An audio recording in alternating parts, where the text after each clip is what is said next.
Hello students, आज के इस वीडियो में हम बात करने वाले हैं अपने रसशास्त्र के चैप्टर कल्पना निर्माण थर्ड की, जिसमें हम सबसे पहले आज शारकर कल्पना की बात करेंगे। सिलेबस के अकॉर्डिंग जो जो पार्ट हम इसमें कवर करने वाले हैं वो ये सारी बातें हैं, ये हम इसमें पढ़ेंगे। ठीक है, तो सबसे पहले देखते हैं शर्करा कल्पना का परिचय एवं परिभाषा क्या है। तो भेषज कल्पना में विज्ञान में लिक्विड डोजेज फॉर्म्स में ये शर्करा कल्पना आती है लिक्विड में, ये बात आप पढ़ लेंगे। ठीक है, शास्त्रीय परिभाषा देख लेते हैं। जब किसी द्रव पदार्थ जैसे स्वरस, क्वाथ, अर्क, हिम या फांट में अत्यधिक मात्रा में शर्करा यानी चीनी या फिर मिश्री मिलाकर उसे मंदाग्नि पर पाक आदि क्रिया द्वारा गाढ़ा किया जाता है, यानी एक तार या दो तार की चाशनी के रूप में उसे कन्वर्ट किया जाता है, तो उस गाढ़े, मधुर और संरक्षित द्रव्य को शर्करा कल्पना कहा जाता है। तो ये वाली बात याद रखेंगे कि क्या है, जैसे स्वरस, कल्प, क्वाथ, हिम, फांट कोई भी है, उसे हम जब पकाते हैं और जब वो गाढ़ी हो जाती है और वो मीठी होती है, उसमें हम मधुर द्रव्य डालते हैं, तो उसे क्या कहा जाता है? शार्कर यानी शर्करा कल्पना कहा जाता है। ठीक है, अब हम देखते हैं इसकी सामान्य निर्माण विधि क्या है। ये इंपॉर्टेंट टॉपिक है क्योंकि कल्पना निर्माण सारा ही बहुत इंपॉर्टेंट है, क्वेश्चन इससे आता ही आता है, राइट। ये आना ही है। ठीक है, कोई सी भी कल्पना आ जाए, लवण वाली आ जाए, आपकी क्षार आ जाए, कोई सी भी आ जाए, लेकिन आएगी तो है ही। ठीक है, संधान कल्पना हमारे पेपर में आई थी। ठीक, सामान्य निर्माण विधि की बात करते हैं। तो सबसे पहले पूर्व कर्म क्या है कि औषध द्रव्य का चयन करो। जिस व्याधि के लिए शर्करा का निर्माण करना है उसके अनुसार ताजी या फिर शुष्क जड़ी बूटी का चयन करो कि हमें ये वाली जड़ी बूटी चाहिए। उसके बाद आधार द्रव, ये इतना इम्पोर्टेंट नहीं है, ठीक है, लेकिन पढ़ाना तो है और आपको एक बार सुन लेना है बस। मूल औषध से नियम अनुसार स्वरस, क्वाथ, अर्क जो भी आपको बनाना है उसका वो आप तैयार कर लेंगे। फिर शर्करा का मापन क्या होता है? सामान्यतः निर्देश अनुसार यदि भिन्न होगी, यदि क्वाथ की भिन्न होगी, तो ये है कि सामान्य नियम के रूप में द्रव से दुगनी या फिर संभाग शर्करा ली जाती है। बस इसे याद कर लेना कि कितना होता है, सामान्य नियम के रूप में द्रव से दुगनी शर्करा ली जाएगी या फिर उसके बराबर ली जाएगी। अब प्रधान कर्म क्या होता है कि सर्वप्रथम एक स्वच्छ कलाईदार तांबे या स्टेनलेस स्टील के पात्र में जैसे क्वाथ, अर्क को डालो। अब उसे गाढ़ा करना है ना, मैं अग्नि पे पकाकर, तो उस द्रव्य में निर्मित मात्रा में अब मिश्री डालो या चीनी डालो और उसे अच्छी तरह से मिला लो। अब जब शर्करा पूर्णतः घुल जाए तब पात्र को, अब तक हमें क्या करना था कि सबसे पहले हमने जो भी हमें स्वरस था, क्वाथ था, अर्क था, वो डाल दिया। उसके बाद हमने उसमें चीनी डाल दी। अब जब चीनी घुल गई है तो अब हमने उसकी अग्नि क्या कर दी है? मंदाग्नि पर गर्म करने लगे। मिश्री को लगातार करछी होता है, चलाते रहें, हिलाते रहें ताकि शर्करा पात्र के तल में लगे नहीं और जले नहीं। अब जब उबाल आ जाए, शर्करा की अशुद्धि झाग के रूप में ऊपर तैरने लगती हैं, जिन्हें समय समय पर छानकर बाहर निकाल दिया जाता है। पाक को तब तक जारी रखना है जब तक, ये इंपॉर्टेंट है, पाक को कब तक करना है कि जब तक के लेह या शर्करा सिद्धि के लक्षण ना आ जाए, जैसे तंतुवत होना, अपसु निमज्जन, ये सब हम पढ़ेंगे आगे। पश्चात कर्म क्या है कि सिद्धि लक्षण प्राप्त होते ही पात्र को अग्नि से नीचे उतार लिया जाता है। यदि इस कल्पना में कोई प्रक्षेप द्रव्य है, जैसे कि चतुर्जात, त्रिजात वाले होते हैं, इलायची, तुअक पत्र या फिर सुगंधित द्रव्य डालने हैं, तो पाक को थोड़ा ठंडा होने पर ही डालें। ठीक है, उसे थोड़ा ठंडा होने दो, उसके बाद डाल दो। पूर्ण रूप से शीतल होने पर इसे छानकर स्वस्थ जीवाणु रहित कांच की बोतल में भरा जाता है। इजी था, एकदम समझ आ गया होगा। ठीक, अब इसके बाद हम देखते हैं कि शर्करा कल्पना और सिरप में क्या डिफरेंस है, ये इंपॉर्टेंट है। अगर शर्करा कल्पना आएगा तो ये क्वेश्चन भी साथ लगकर आ सकता है। चलो, इधर लिखा है हमारा कल्पना, इधर है सिरप। ठीक, चलो, ये एक पूर्णतः मेडिकेटेड औषधि युक्त कल्प है जिसमें मुख्य कार्यकारी अंश जड़ी बूटी का द्रव होता है। तो इसमें हमें क्या मिलती है, जड़ी बूटी का द्रव, यानी वो कल्क है, क्वाथ है, स्वरस है, अर्क है, कुछ भी है। यहाँ पर क्या होता है, मुख्यतः एक वेहिकल है या माध्यम है जिसमें सुक्रोज को पानी में घोला जाता है। ये मेडिकेटेड और नॉन मेडिकेटेड दोनों हो सकते हैं। हमारी वाली तो मेडिकेटेड है, जो डिफरेंस होता जाएगा हम अंडरलाइन करते रहेंगे उसे।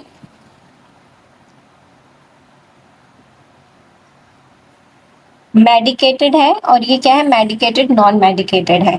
हमारे में इन्होंने दूसरी बात कही है कि औषधि युक्त होता है, और इन्होंने कहा है कि इसमें सुक्रोज मिलाया जाता है। ठीक है, शर्करा की मात्रा निश्चित नहीं होती है, ये आधार द्रव क्वाथ है, स्वरस है के घनत्व पर निर्भर करती है। सामान्यतः 1:1 या 1:2 का अनुपात होता है, जो हमने पढ़ा।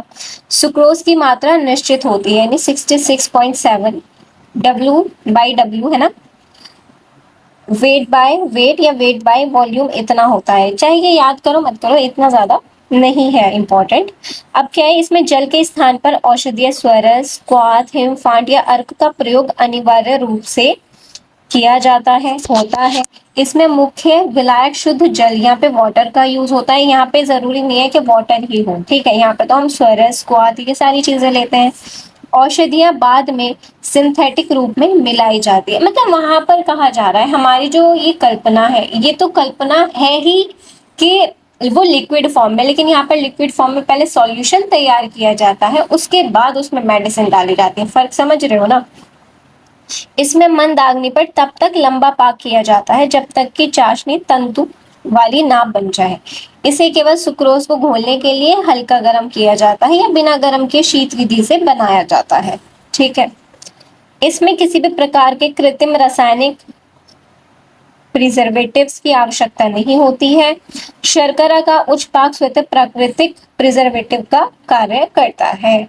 जब हम शर्करा को उस लेवल तक गर्म करते हैं तो वो ऑटोमेटिकली प्रिजर्वेटिव्स की तरह काम करते हैं। ठीक है, यहाँ पर प्रिजर्वेटिव प्रेजेंट होते हैं, प्रिजर्वेटिव प्रिजर्वेटिव प्रेजेंट, यहाँ पर प्रिजर्वेटिव फ्लेवर्स, ठीक है, ये नहीं होता है। प्राकृत प्रक्षेप द्रव्य जैसे इलायची, लौंग, केसर, दालचीनी आदि का प्रयोग किया जाता है। यहाँ पर किसका यूज किया जाता है, सिंथेटिक कलर्स का, आर्टिफिशियल फ्रेग्रेंस फ्लेवर एजेंट्स का यहाँ पे प्रयोग किया जाता है। तो ये इम्पोर्टेंट था और इजी भी था। ये आपको समझ आ गया होगा कि इन दोनों में डिफरेंस क्या है। अब बात करते हैं तापमान का महत्व। आप पहले मुझे सोच के बताओ, ये मत देखो कि क्या इंपॉर्टेंस हो सकता है। जैसे बताया गया है कि उसे मंद आग्नि पे पाक करना है, बार बार उसे चम्मच से चलाना है, करछुल से चलाना है। क्यों? क्योंकि अगर आप उसे चलाओगे नहीं तो वो लग जाएगा, या फिर आप उसे तेज आंच पे पकाओगे तो वो जल जाएगा। तो इसलिए हमें मेंटेन करना पड़ेगा मंदाग्नि को, ताकि हमारा वो जले ना और अच्छे से पक भी जाए, क्योंकि उसे एज प्रिजर्वेटिव भी काम करना है चीनी को। चलो ठीक है, मंदाग्नि का महत्व क्या है। मंदाग्नि कितनी 60 से 80 पर तीव्र अग्नि देने पर जल जाती है और इसमें कैरामलाइजेशन हो जाता है। ठीक है, आपने देखा ही होगा चीनी का, और शरीर कड़वा हो सकता है और रंग काला हो जाता है। इजी था। शर्करा का हाइड्रोलाइसिस यानी इन्वर्जन ऑफ शुगर, मतलब धीरे धीरे पकने वाले सुक्रोज टूटकर ग्लूकोज फ्रक्टोज में परिवर्तित हो जाती है, इसे इन्वर्ट शुगर कहते हैं। यह प्रक्रिया शर्करा भविष्य में जमने होने से रोकती है। समझ आ गया। सक्रिय तत्वों की सुरक्षा, मैंने ज्यादा जल्दी पढ़ दिया कोई बात नहीं। सक्रिय तत्व, हाँ ये वाले देखो, एक तो ये वाला पॉइंट इंपॉर्टेंट था, वैसे तो सारे इंपॉर्टेंट है, मुझे तो ये वाली बात बहुत बढ़िया लगती है। ये आप क्योंकि सब में लिख सकते हो कि सक्रिय तत्वों की सुरक्षा करता है। जैसे हम कहते हैं ना कि हाई टेम्परेचर पर जो हमारे एक्टिव मॉलिक्यूल्स हैं वो नष्ट हो जाते हैं। वेरी इंपॉर्टेंट ये है कि वोलेटाइल ऑयल नष्ट हो जाते हैं, ग्लाइकोसाइड्स नष्ट हो जाते हैं। तो इसीलिए हमें कहा गया है कि मंद आग्नि पर पाक करना चाहिए। निर्माण काल की सावधानियां, सतह विलोडन, कंटिन्यूसली आप चलाते रहेंगे ताकि वो लगे ना। झाग की सफाई, क्योंकि झाग में आपका क्या आ जाएगा, गंदगी रहती है, तो उन्हें हटाते रहे। ओवर कुकिंग ना करें, अंडर कुकिंग से बचाओ। अब ज्यादा भी कुक ना करें और कम भी ना करें, ठीक है। कम करोगे तो फंगल ग्रोथ हो जाएगी, फर्मेंटेशन का खतरा रहेगा, ठीक है। ज्यादा करोगे तो जल जाएगा, काली हो जाएगी। प्रक्षेप डालने का समय क्या है, जब उबलते हुए में ना डालें, उसे उतारने के बाद जब वो थोड़ा सा गरम हो, निभाया गुनगुना, तो तब प्रक्षेप द्रव्य मिलाएं। आउट क्वेश्चन, इसमें ये सबसे ज्यादा इंपॉर्टेंट है। सिद्धि लक्षण, इसका श्लोक है, ठीक है, आप उससे श्लोक को याद कर सकते हो। वैसे तो श्लोक वाले शब्द यहाँ पर लिखे हैं। सबसे पहला आता है तंतु वत्वम। तंतु मतलब धागा। तो जब पके हुए सिरप की एक बूंद अंगूठा और तर्जनी उंगली के बीच आप फैलाते हो तो उसके बीच एक बारीक अटूट तार बन जाता है। वो सिंगल हो सकता है या डबल हो सकता है। तो ये सबसे प्रधान भौतिक लक्षण है, ठीक है। सबसे बढ़िया लक्षण कौन सा है? तंतु के उसमें तंतु बन रहे हैं, तंतुमत्वम। इसके बाद आता है अपसुमज्जनम यानी वाटर सिंक टेस्ट। जैसे आप शहद, हाँ बिल्कुल, आप इसे ना शहद के एग्जाम्पल से देख सकते हो ये वाले को। जब तैयार शर्करा की एक बूंद को साफ पानी में भरा जाता है तो वो पानी में घुलने की बजाय नीचे बैठ जाती है। जैसे शहद है, अगर शहद देखो, ये अगर तंत्र की जब हमने फाइल बनाई थी तो उसमें एक तो दूध का टेस्ट था कि किसमें डिटर्जेंट मिला है किसमें नहीं, और दूसरा हमने लिखा था हनी का टेस्ट। तो दूध का भी मैं आपको बता देती हूँ जब इस चीज का जिक्र हो ही रहा है। तो दूध का आपको कैसे पता चलेगा कि इसमें डिटर्जेंट है या नहीं? तो उसे क्या करते हैं, एक बॉटल में, ग्लास बॉटल में भर के हम उसे शेक करते हैं, ठीक है। दोनों को से, एक तो वो दूध जिसमें डिटर्जेंट मिला है, एक प्योर वाला। दोनों को जब हम शेक करते हैं तो जिसमें डिटर्जेंट मिला होता है उसमें बहुत ज्यादा झाग बनते हैं, और जो बिल्कुल प्योर है उसमें झाग बनते हैं लेकिन कम। तो इससे हमें पता चल जाता है कि इसमें डिटर्जेंट मिला है क्योंकि इसमें झाग ज्यादा बने हैं। जबकि हमने शेक दोनों को बराबर टाइम के लिए किया था, दोनों की बराबर अमाउंट ली थी, दोनों के लिए सेम बर्तन था, राइट। तो ये पता चल जाता है। अब हनी का टेस्ट के लिए हम वो पढ़ते हैं कि आप उसे एक ग्लास में पानी लो और शहद, एक चम्मच शहद लो और दोनों ग्लास में डालो। एक शहद असली है, एक नकली है।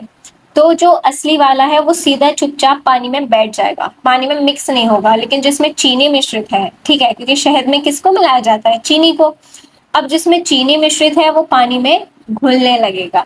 तो ये शहद के लिए है, और ये यहाँ पर भी अप्लाई होता है अपसुमज्जनम में, कि यानी वो पानी में बैठ जाता है, घुलता नहीं है। स्थिरत्वम, ठंडा होने पर शर्करा कल्पना ना तो अधिक गाढ़ी होती है ना ही ज्यादा पतली। यानी आप जैसे शहद होता है इस तरह का आपका होना चाहिए। गंध वर्ण रस उत्पत्ति, इसमें क्या है, जो आपने औषध डाली है, जैसे आपने मंजिष्ठा डाला तो उसमें मंजिष्ठा की गंध, उसका वर्ण, उसका रस वहां पर होना चाहिए। अंगुली मुद्रण, जब आप उसे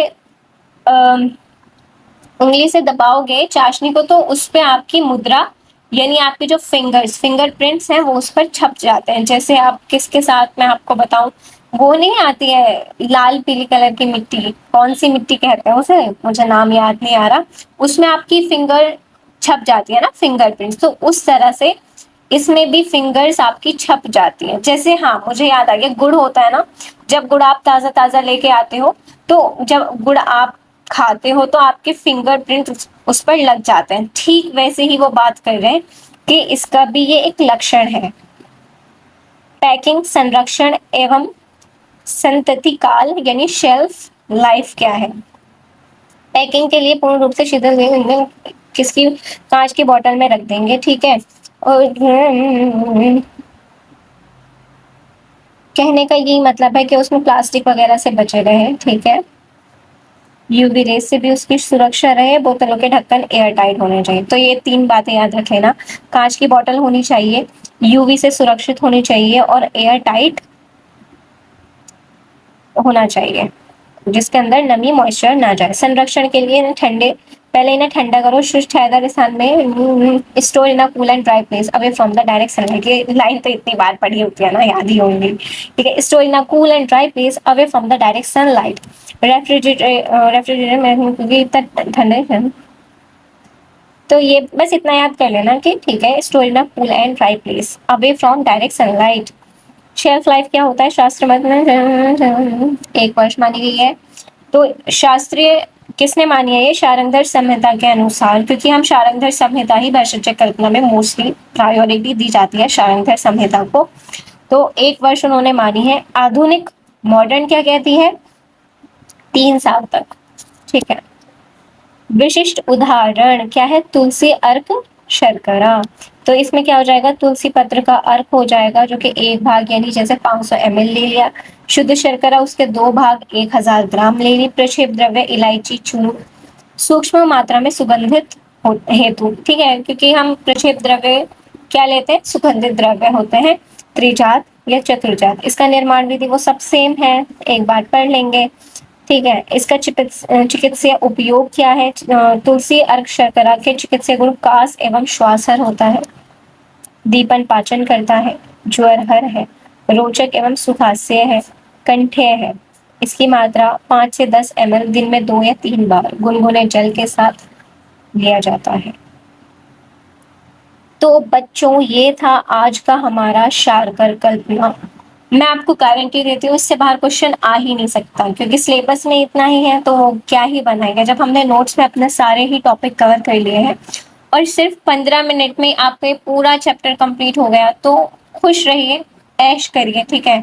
इतना ही इजी ये टॉपिक था, लिखने में भी आपको इतना इजी लगेगा, नोट्स बनाओगे तो समझ आ जाएगा। और अगर आपको नोट्स नहीं बनाने हैं, बने बनाए चाहिए, तो आप हमारे इन नोट्स को हमारे Telegram channel royal Ayurveda academy से डाउनलोड कर सकते हो। वीडियो अगर आपको पसंद आई है और आपके लिए हेल्पफुल है तो इसे लाइक कीजिए, शेयर कीजिए अपने फ्रेंड्स को और हमारे चैनल को सब्सक्राइब कीजिए। Thank you for watching.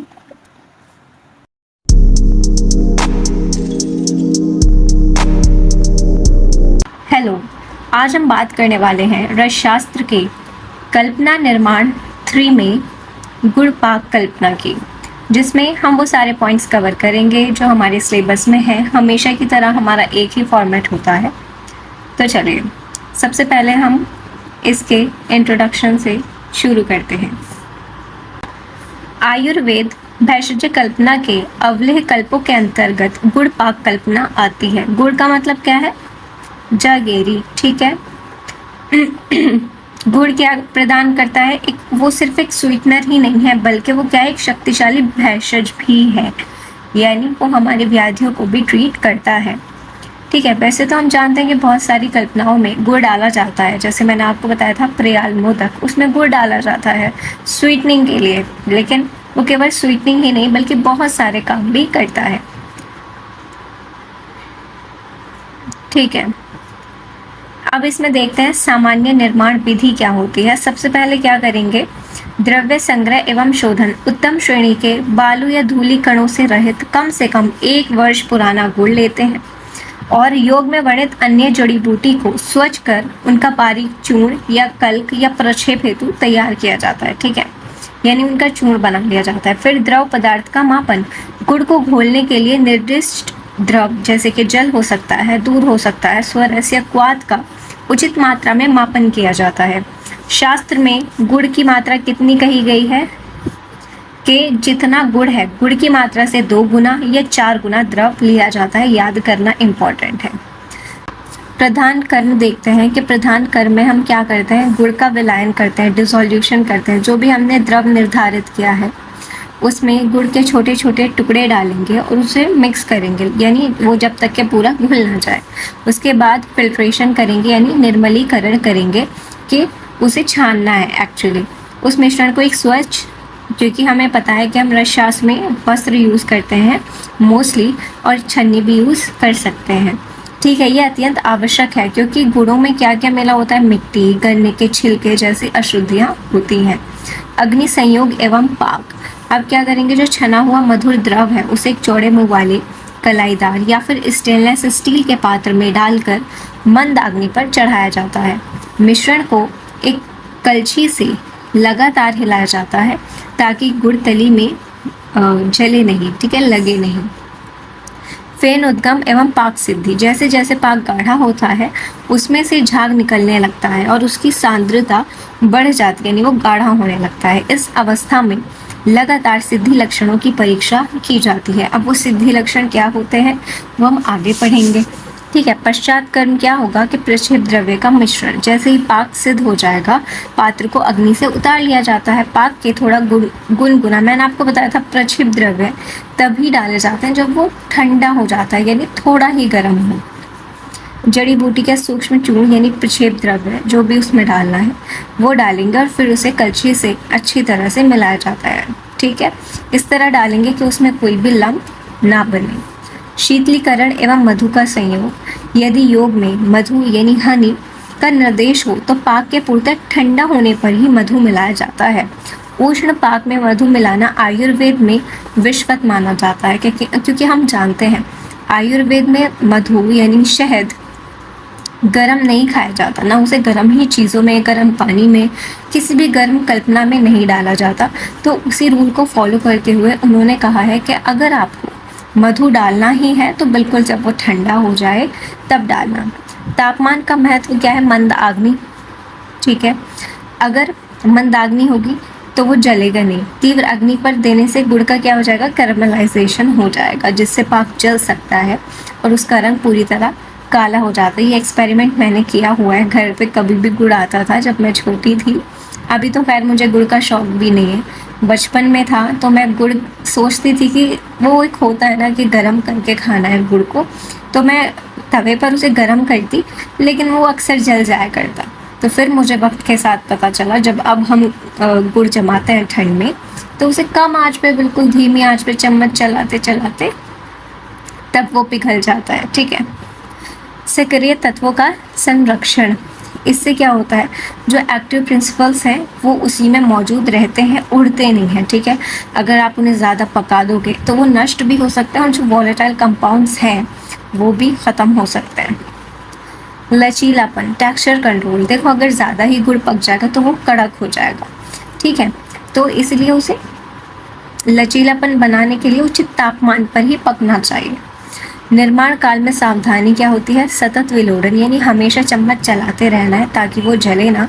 छानने की प्रक्रिया ज़रूरी है ताकि उसमें जो अशुद्धि है वो दूर हो जाए। प्रक्षेप द्रव्य का सही समय क्या है वो हमने बता दिया कि को उष्ण हो। ठीक है, जब वो थोड़ा ठंडा हो जाए, गुनगुना हो जाए। मधु संबंधी कड़ा नियम क्या है कि उसे रूम टेम्परेचर पर डालना है, यानी ठंडा होने पर। आर्द्रता से बचाव करना है, उसे store in a cool and dry place, stay away from the direct sunlight वाली बात है। सिद्धि लक्षण इसका इंपॉर्टेंट है, वैसे तो अवलेह के जैसा ही। अब सुमज्जनम, तंतु, पीड़िता, मुद्रा, ठीक है, गणवर, और अब बताती हूँ। अब सुमज्जनम यानी पके हुए गुड़ की एक बूंद को शीतल जल से भरे पात्र में डालने पर वह बूंद पानी में बिखरने या घुलने के बजाय सीधा नीचे बैठ जाती है। उसे उंगलियों से पिंड का रूप दिया जा सकता है। ठीक है, अब सुमज्जनम का मतलब है कि पानी में आपने उसे डाला तो बिना फैले, जैसे शहद होता है, आप उसे पानी में डालो तो वो बिना फैले नीचे बैठ जाएगा, और अगर वो फैल रहा है तो उसका मतलब उसमें चीनी का मिक्सचर है। तो ठीक उसी प्रकार अगर आपने गुड़ को पानी में डाला तो वो सीधे शांति से नीचे बैठ जाएगा, और अगर वो मिक्स हो रहा है इसका मतलब उसमें कोई केमिकल की मिलावट है। तंतुवत्वम यानी थ्रेड, अंगूठा और तर्जनी यानी कि इन दोनों उंगली के बीच आप जब रखोगे तो इसमें 2 या 3 तार बनते हैं, तो इसे कहा जाता है तंतु का बनना। पीड़ितों ना भजित त्वचम यानी फिंगरप्रिंट उसमें छप जाते हैं। जब आप गुड़ को, अक्सर आपने देखा भी होगा, गुड़ को जब आप दबाते हो, गरम गरम गुड़ जब आप लाते हो कोलू पर से, तो वहाँ वो आप उसे दबाते हो हाथ से तो आपके हाथ के प्रिंट्स उस पर छप जाते हैं। That's called fingerprint test. गंध, वर्ण, रस उत्पत्ति, गुड़ के जैसे उसमें क्या आ जाए, गण, रस, गंध और वर्ण की उत्पत्ति।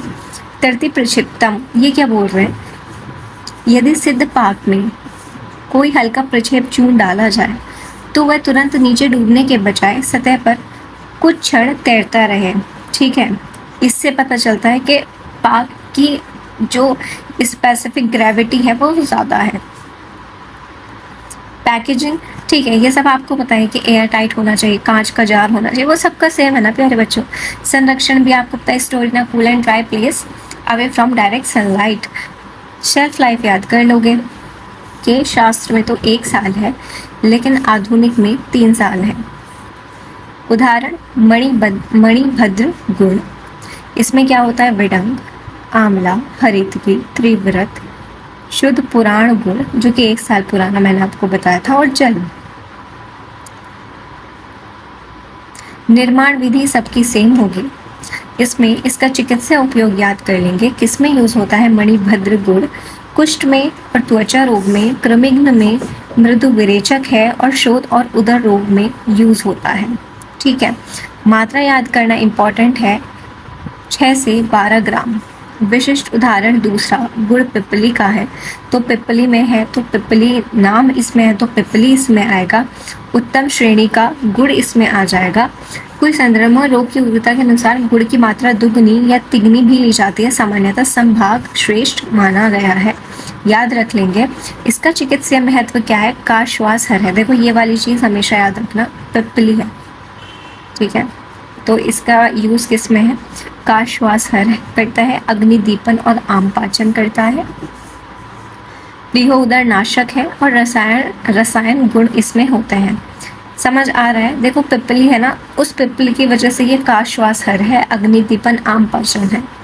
मात्रा 3 से 6 ग्राम इसका हो जाएगा। ठीक है प्यारे बच्चों, यही था हमारा गुड़ पाक कल्पना। तो अगर आपको वीडियो पसंद आई है तो इसे लाइक कीजिएगा, अपने सभी दोस्तों को शेयर भी कीजिएगा और चैनल को सब्सक्राइब करना बिल्कुल ना भूलिएगा। और अगर आपको इसके नोट्स चाहिए तो हमारे Telegram channel royal Ayurveda academy से आप इन्हें डाउनलोड कर सकते हो। मिलते हैं आपसे नेक्स्ट वीडियो में, तब तक के लिए रखिएगा अपना ख्याल। Tata, bye bye.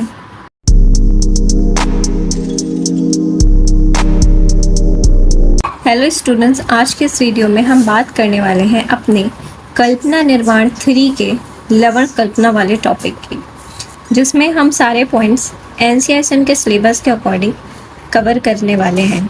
तो देखते हैं इसमें परिचय क्या बोल रहे हैं। तो भैषज कल्पना और लवण कल्पना का स्थान अति विशिष्ट है। नमक को केवल एक रस या भोज्य पदार्थ नहीं है बल्कि एक वात शामक, ये याद कर लेंगे कि लवण क्या करता है? वात शामक है। दीपन पाचन, जो अवरोध निवारक, यानी कि जो अवरोध हो जाता है स्रोतस में, क्योंकि लवण का गुण यह है कि वो स्रोतस का शोधन करता है, जो ब्लॉकेज है उसको रिमूव करता है। और तीक्ष्ण भेषज माना गया है। लवण कल्पना की परिभाषा: जब किसी वानस्पतिक द्रव्य जैसे अदरक, नारियल पत्र या अन्य जड़ी बूटियों को सैंधव लवण या अन्य निर्दिष्ट, हमारे यहाँ पर तो सैंधव लवण को ही प्रायोरिटी दी जाती है, के साथ मिलाकर एक बंद या विवृत पात्र में रखकर अग्नि के तीव्र या मध्यम संयोग, कुटपाक या अंतर्धूम विधि द्वारा भस्मसात अथवा भर्जित किया जाता है, तो इस प्रक्रिया से उत्पन्न विशिष्ट कल्प को लवण कल्पना कहा जाता है। सामान्य निर्माण विधि इसकी देखते हैं। लवण कल्पना का निर्माण 2 रूप से किया जाता है, अंतर्धूम या फिर बहिर्धूम। इसमें अंतर्धूम विधि को अच्छा माना जाता है, ठीक है, सर्वोत्कृष्ट माना जाता है। पूर्व कर्म में सबसे पहले क्या ही है कि द्रव्यों का संग्रह करना है। ये सारी ही कल्पनाओं के लिए होता है, ठीक है। तो द्रव्य संग्रह में क्या करेंगे? सबसे पहले नारियल, जो हमारे सिलेबस में है वो नारिकेल लवण है, तो नारियल को लेंगे, ताज़ी अवस्था में कल्प अनुसार ग्रहण किया जाता है। लवण के रूप में मुख्यतः सैंधव लवण का प्रयोग किया जाता है, जिसे इमाम दस्ते में कूटकर कपरचन चूर्ण बना लिया जाता है। वैसे तो आजकल सैंधव लवण चूर्ण के फॉर्म में भी आता है। फिर क्या करेंगे? शराब संपुट या स्थाल्य चयन, अंतर्धूम पाक हमें करना है, तो 2 समान आकार के मिट्टी के श्राव ले लेंगे अथवा एक सुदृढ़ मृतिका पात्र का चयन किया जाता है, क्योंकि उसे शराब में रख के हमें क्या करना है? पुट देना है, ठीक है, या अग्नि देनी है। संधि बंधन कर देंगे। महीन मिट्टी और सूती वस्त्र की पट्टियों को कपड़ मिट्टी हेतु तैयार रखा जाता है। प्रधान कर्म क्या है? मिश्रण एवं भरण। हमारे में नारिकेल लवण है तो मैं आपको वही बताऊंगी। तो नारिकेल लवण पहले देख लेते हैं, ठीक है, क्योंकि इसमें वो चीज़ नहीं है जो मुझे आपको बतानी है। देखो नारिकेल लवण में सबसे पहले आप इसमें घटक द्रव्य और निर्माण विधि इसी की देखना। नारिकेल लवण ले लेंगे 1 नग, यानी मध्यम आकार का जल युक्त हरा या अर्ध शुष्क नारियल, यानी ये है कहने का कि 1 नारियल ले लोगे मध्यम आकार का जिसमें जल हो। फिर उसके बाद सैंधव लवण ले लोगे, कितना होना चाहिए? 150 से 200 ग्राम होना चाहिए। उसके बाद निर्माण विधि देखो इसकी, सबसे पहले एक जटा युक्त नारियल लेकर उसकी जटाओं को हटा दिया जाए। जो नारियल के ऊपर जो ब्राउनिश कलर की जटाएं होती हैं, धागे होते हैं, रेशे होते हैं, उन्हें निकाल दिया जाएगा।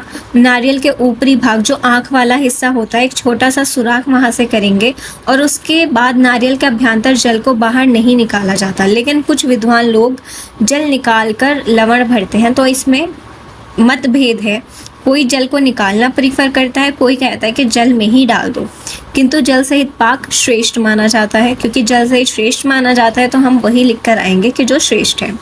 उस छिद्र के माध्यम से महीन पिसा हुआ सैंधव लवण नारियल के भीतर पूरा भर दिया जाता है, ठीक है, जब तक कि नारियल पूर्णतः लवण से पूरित ना हो जाए, ठीक है। फिर हमने उसे भर दिया। इसके पश्चात नारियल के उस टुकड़े को पुनः छिद्र पर रखकर बंद कर दिया जाता है। समझ आ गया?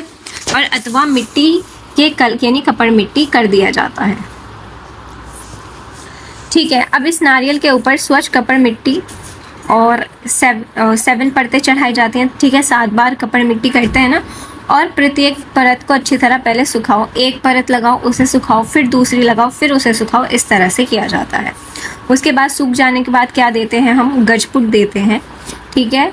फिर उसके बाद जब वो स्वांगशीत हो जाएगा, नारियल को बाहर निकाला जाता है। ऊपर की जली हुई मिट्टी और छिलके को हटाकर भीतर से काले रंग के, सबसे इम्पोर्टेंट, कैसे कलर का प्राप्त होता है? काले रंग का लवण प्राप्त होता है। इसे इमामदस्ते और खरल में अत्यंत महीन पीसकर कपरछन कर लिया जाता है और इसे ही नारी के लवण कहा जाता है। इसका चिकित्सीय उपयोग देखने से पहले इसे हम ऊपर जो हम छोड़ के आए हैं वो एक बार देख लेते हैं कि निर्माण काल में तापमान का महत्व क्या होना चाहिए? क्रमिक ऊष्मा। यदि आरंभ में ही तीव्र अग्नि दे दी जाएगी तो मिट्टी का पात्र चटक जाएगा, तो पहले धीरे धीरे अग्नि को बढ़ाया जाता है। विशिष्ट पुट तापमान 400 से 600 डिग्री सेल्सियस। अतिपाक करेंगे तो क्या हो जाएगा? लवण खुद पिघलकर मेल्ट हो जाएगा और एक कांच के सदृश कड़े पिंड में परिवर्तित हो जाता है, जिसे चूर्ण करना अत्यंत कठिन हो जाता है। अब हम बात करते हैं निर्माण काल में सावधानियां क्या क्या होनी चाहिए। पूर्ण वायु रोधन की एयर टाइट सीलिंग होनी चाहिए, ठीक है।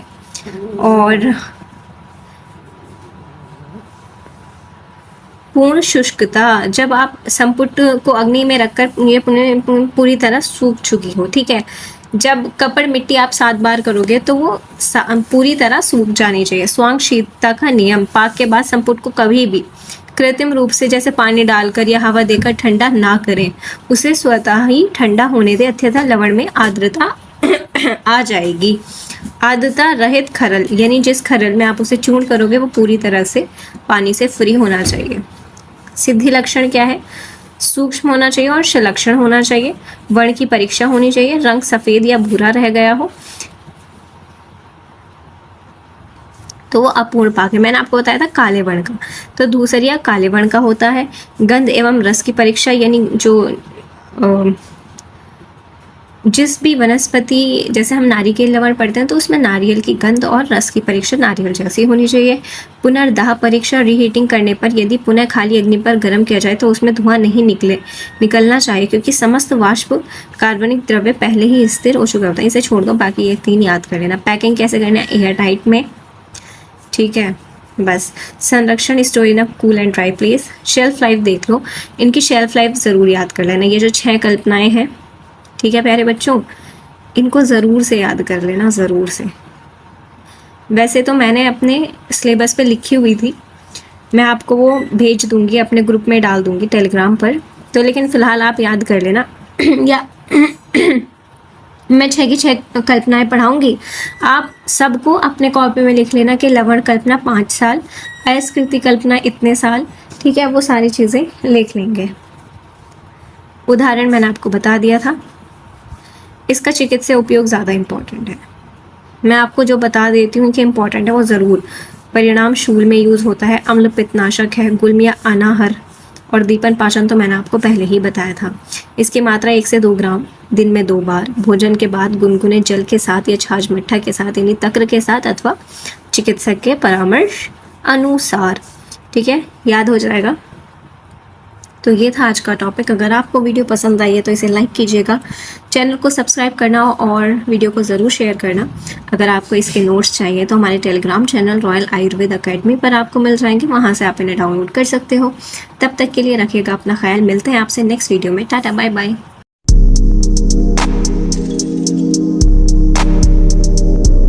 हेलो स्टूडेंट्स, आज की इस वीडियो में हम बात करने वाले हैं अपने रस शास्त्र एवं भेषज कल्पना के वेरी इंपॉर्टेंट टॉपिक यानी कल्पना निर्माण 3 में क्षार कल्पना की, जिसमें हम इंट्रोडक्शन देखते हैं। सबसे पहले तत् क्षरणात् क्षरणाद्र क्षारः, यानी जो क्षरण कर्म करता है। क्षरण का मतलब है वेस्टिंग या फिर मेल्टिंग करता है, जो दोषों को नष्ट करता है उसे क्या कहते हैं? क्षार कहते हैं। तो ये इसकी डेफिनेशन याद कर लीजिएगा, मैं यहाँ पर टिक लगा देती हूँ ताकि आपको पढ़ने में आसानी हो जाए। इसके बाद हम क्षार के वर्गीकरण की बात करते हैं। ये वाइवा के पॉइंट ऑफ व्यू से इम्पॉर्टेंट है और जब आप प्रैक्टिकल करते हैं तो उसमें भी आपसे क्वेश्चन पूछा जा सकता है। तो ये वाइवा और प्रैक्टिकल के लिए इम्पॉर्टेंट है, इससे क्वेश्चन आ भी सकता है। ठीक है, अगर क्षार कल्पना आता है तो फिर तो आप ये लिख के ही आओगे कि इसका वर्गीकरण क्या है। तो सबसे पहले आता है प्रयोग विधि से कि वो पानीय है और प्रतिसारणीय है। पानीय का मतलब क्या है? पानी पीते हो तो इसका मतलब है कि ये इंटरनल यूज के लिए है। प्रतिसारण का मतलब होता है फैलाना। ठीक है, तो उसका मतलब यह है कि एक्सटर्नल एप्लीकेशन यानी जिसका बाह्य प्रयोग किया जाता है। इंटरनल यूज क्या होता है इसका? मंदाग्नि, उदर रोग, अश्मरी, गुल्म आदि में ओरल रूट से किया जाता है। प्रतिसारण का मतलब यह है जो बाहर एक्सटर्नल यानी पाइल्स, फिस्ट्यूला, चर्म कील, इन सब चीज़ों में ये यूज किया जाता है, लगाया जाता है। तो ये क्या हो गया? प्रयोग विधि से यानी प्रयोग भेद से। एक तो पानीय और एक प्रतिसारण। पानीय मतलब पानी पीते हैं तो मतलब इंटरनल यूज। प्रतिसारण का मतलब है फैलाना यानी एक्सटर्नल यूज क्या है। इसके बाद तीव्रता के आधार पर मृदु, मध्यम और तीक्ष्ण क्षार। मृदु का मतलब है जो सामान्य पाक द्वारा निर्मित किया जाता है। मध्यम का क्या मतलब होता है? शंख, नाभि या चूने का जल मिलाकर तीक्ष्णता बढ़ाना। और तीक्ष्ण क्षार होता है चित्रक मूल जैसी उष्णवीर्य औषध का कल्क मिलाकर अत्यधिक प्रखर बनाया गया क्षार। ठीक है, तो ये याद हो जाएगा। अब हम बात करते हैं इसके सामान्य निर्माण विधि की, जो कि बहुत ज़्यादा अलग है, तो इसीलिए यही चीज़ इसे इम्पॉर्टेंट बनाती है। तो सबसे पहले पूर्व कर्म में देखते हैं ये क्या कह रहे हैं कि सबसे पहले तो आपको एक वनस्पति लेनी है। सारी कल्पनाओं में हमें तो पहले यही निश्चित करना है कि कल्पना कौन सी बनानी है। ठीक है, कौन सी द्रव्य से बनानी है। तो सबसे पहले आप द्रव्य लोगोगे कि वो क्या है, जैसे अपमार्ग क्षार, कदली क्षार, चिंचा क्षार के पंचांग या काष्ठ, क्योंकि ये सबका अलग अलग है। जैसे चिंचा का कवर होता है यानी उसका छिलका होता है।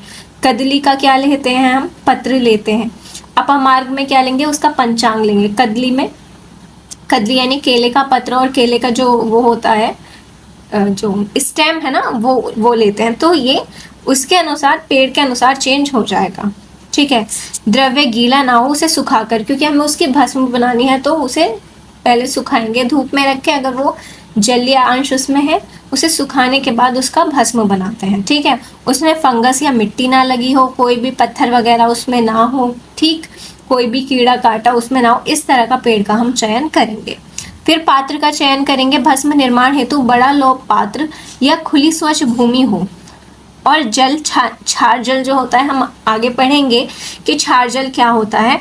उसे छानने हेतु मिट्टी का पात्र, मृत्तिका मतलब मिट्टी का पात्र ले लेंगे, स्टेनलेस स्टील, क्योंकि मृत्तिका का पात्र पुराने ज़माने में यूज़ होता था। अब आधुनिक डिजिटल ज़माना है, ठीक है, मॉडर्न ज़माना है, तो इसमें हम क्या यूज़ करते हैं? Stainless steel.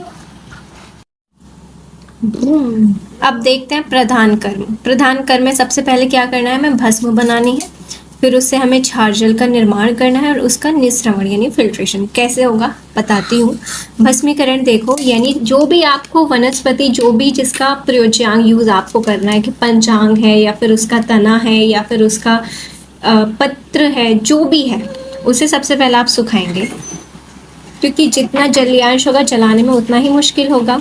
ध्यान रहे कि बहिर् धूम पाक हो, ऐसा नहीं कि आपने बर्तन का मुंह बंद कर दिया और वो अंतर धुआं भी वही है और जो भस्म है वो भी वही नहीं। आप किसी एक पात्र में ओपन एनवायरनमेंट में उसे बर्न करेंगे ताकि जो धुआं है वो निकलता रहे, भस्म एक प्योर रहे।